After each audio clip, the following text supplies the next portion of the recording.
प्रचंड ग्रीष्म प्रवाह समय छटपट होती लोके एपरी परिस्थिति में टाटा पावर अघोषित विद्युत काट को निंदा करिछि बीजेडी।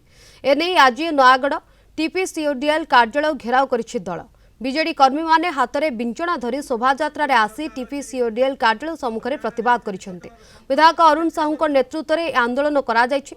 निरंतर विद्युत जोगाण बीजेपी घोषणा करिथिबा 300 यूनिट विद्युत बिल छाड़ कृषि क्षेत्र पर मागणा विद्युत जोगाण एवं विद्युत देय कमाइबा दाबी रे ए आंदोलन करिछि बीजेडी। सरकार एवं टाटा कर्तृपक्ष तुरंत एहार समाधान न कले आगामी दिन में व्यापक आंदोलन करा जिवो बोली कहिछि बीजेडी। विंचना धरिकी आसिकी आम से शोभायात्रा गलु ये जो कष्ट होउची तो विंचना शोभायात्रा है।